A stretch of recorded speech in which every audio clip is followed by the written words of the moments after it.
지난달 31일 미국 워싱턴 사교 모임 알팔파 클럽의 만찬 모임.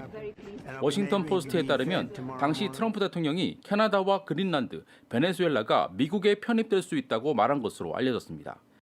그린란드에 대해선 침공하지 않고 구매하겠다며 구체적인 방안까지 언급했습니다. 해당 사교 모임은 전통적으로 주로 조롱과 농담이 오가는 비공개 행사입니다. 하지만 외교가에선 트럼프의 해당 발언을 단순 농담으로만 보기 어렵다는 지적이 나옵니다. 실제 앞서 트럼프 대통령은 캐나다, 그린란드, 베네수엘라가 모두 성조기로 뒤덮인 지도를 자신의 SNS에 올린 바 있습니다. 특히 그린란드의 경우 매입 협상 자체를 공식화한 상태이기도 합니다. We have started a negotiation, and I think it's pretty well. 인접국 캐나다를 대하는 태도도 심상치 않습니다. 트럼프 대통령은 지난해부터 캐나다를 미국의 51번째 주로 자주 불러왔고 트루도 전 총리를 주지사라고 지칭하기도 했습니다.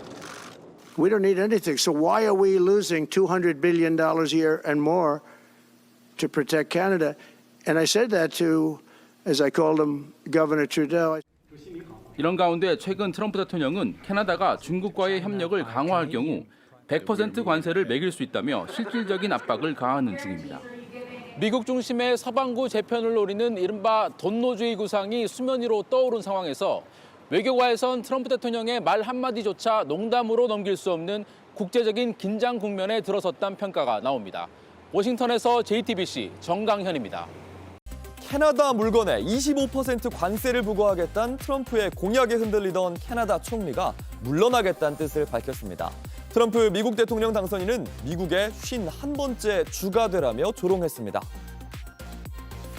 I intend to resign as party leader, as prime minister, after the party selects its next leader through a robust, nationwide, competitive process. 9년 동안 캐나다의 총리였던 저스틴 트루도의 시대가 막을 내리게 됐습니다. 미국에서 트럼프가 당선된 이후 캐나다에 관세 폭탄을 예고했는데 이것에 대응하는 과정에서 당 안팎에서 사퇴 압박이 강해졌고 결국 물러나게 된 겁니다. 지난해 트럼프는요, 캐나다 주지사 저스틴 트루도와 즐거운 저녁 식사를 했다며 캐나다를 미국의 주라고 낮춰 불러서 논란이 됐습니다. 사임 소식이 전해진 뒤 또다시 소셜미디어에 캐나다가 미국과 합병하면 관세가 사라지고 러시아와 중국 선박의 위협으로부터 안전할 거라며 캐나다 사람들이 미국의 51번째 주가 되길 좋아한다고 썼습니다. 트루도는 캐나다를 위한 막대한 무역 적자와 보조금을 더는 미국이 감당할 수 없다는 걸 알고 물러난 거라고도 했습니다. 트럼프 대통령이 그린란드에 대해 새로운 제안을 제시했습니다. 그린란드를 소유하는 대신 전면적이고 영구적인 접근권을 요구하고 나선 겁니다. We're talking about it. It's really being negotiated now, the details of it, but essentially it's total access. It's there's no end, there's no time limit. 영토 자체를 사는 대신 형식상 주권은 덴마크에 남겨두고 미국이 원하는 전략적, 군사적 실익은 모두 챙기겠다는 구상으로 해석됩니다. 이 과정에서 대가는 없을 것이라고 못 박았습니다. So what are you willing to pay for Greenland? Well, I'm not going to have to pay anything. We're going to have total access to Greenland. We're going to have all military access that we want. 그러면서 차세대 방공망인 골든돔을 내세웠습니다. 골든돔이 그린란드에 설치되면 그린란드와 덴마크는 물론 유럽 전체가 미국의 해구산 보호를 받게 될 것이라고 주장했습니다. 덴마크와 그린란드는 즉각 반발했습니다. You're asking about red lines. We have them. Of course, I think it's clear for everybody that we are a sovereign state, and we cannot negotiate about that because it's a part of the very basic democratic values. 덴마크 정부는 안보 협력은 가능하지만 영토 주권이나 통제권을 넘기는 문제는 논의 대상이 아니라고 선을 그었습니다. 전날 트럼프 대통령이 무력 사용과 관세 보복 가능성을 거두며 숨 고르기에 들어간 듯했던 긴장은 덴마크가 주권을 레드라인으로 제시하면서 다시 고조되고 있습니다.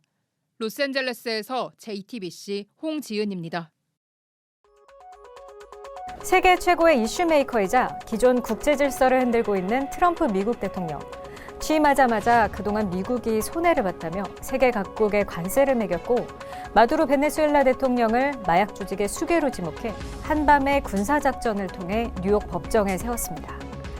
마가, 즉 미국을 위대하게 만들겠다는 슬로건 아래 미국의 새로운 역사를 쓰고 있다고 자신하는데요. 그런데 이 트럼프 대통령 실제로 역사를 자기 맘대로 고쳐 쓰고 있었습니다. Maybe they'll find a reason to impeach me. No, I'm not a racist. I am the least racist person you have ever interviewed. That I can tell you. 트럼프 대통령은 여러 차례 흑인의 친구라고 주장해왔습니다. 하지만 실제로는 지난 1년간 미국 역사에서 노예제에 대한 기록을 지우고 또 지우고 있었습니다.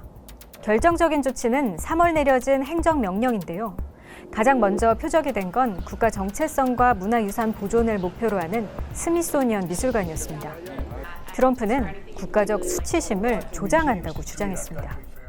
We want the museums to talk about the history of our country in a fair manner, not in a woke manner or in a racist manner, which is what many of them, not all of them, but many of them are doing. 미국 남북전쟁의 현장을 보존해온 하퍼스페리 역사공원에선 표지판 30개를 없앴는데 특히 노예제 폐지 운동에 불을 댕긴 역사적인 사진, 채찍질 당한 등도 모습을 감췄습니다. 미국의 영웅이자 초대 대통령인 조지 워싱턴의 관저 유적지에선 워싱턴이 9명의 노예를 거느리고 있었다는 내용을 삭제했고 저 멀리 네덜란드의 미군 묘지까지 가서는 흑인 병사의 활약, 2차 대전 중 미군의 인종분리 정책에 대한 설명판을 치웠습니다. 또 흑인 인권운동을 기념하는 마틴 루터 킹 주니어 데이, 노예 해방 기념일은 그간 국립공원 무료 입장일이었는데 올해부터는 모두 빼고 대신 자신의 생일을 넣었습니다.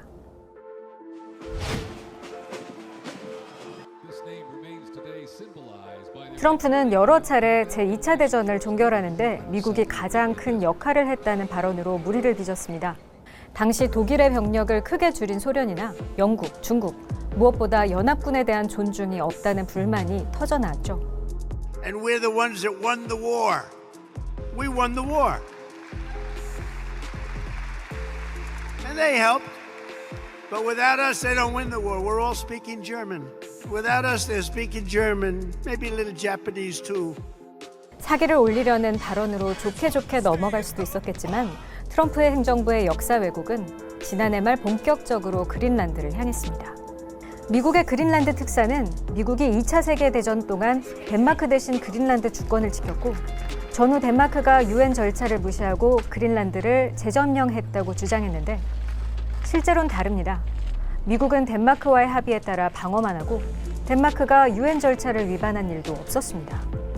모두 유럽에 대한 통제력을 높이고 그린란드를 손에 넣으려는 빌드업이었죠.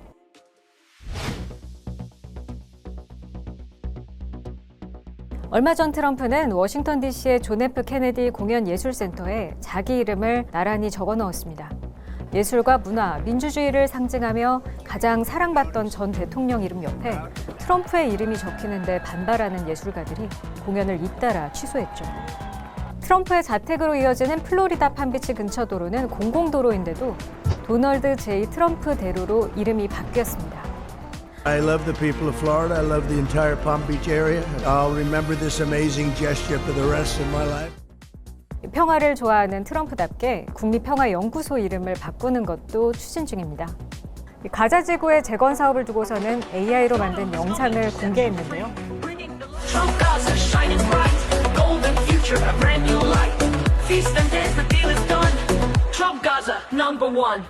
곳곳에 이름을 남기고 싶다는 욕망을 여실히 드러냈죠.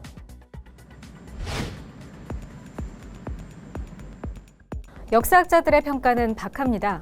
역사에 대한 정치적 전쟁, 미국 민주주의에 대한 구조적 위협, 가장 위험한 대통령, 그리고 남은 3년이 빨리 끝나기만을 기다리고 있습니다.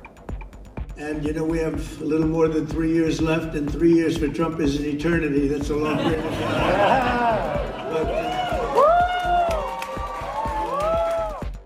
트럼프는 2020년 말에도 미국 역사해석을 재정립하겠다며 대통령 직속위원회를 만들고 미국 역사를 고치는 작업에 들어갔습니다. 이듬해 바이든 대통령이 취임 직후 곧바로 해체했죠.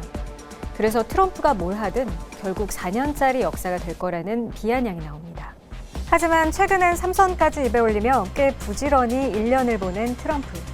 이 속도라면 국익이라는 이름 아래 트럼프의 거짓말에 동조하는 세력이 커질 수 있다는 우려가 깊습니다. JTBC 백민경입니다.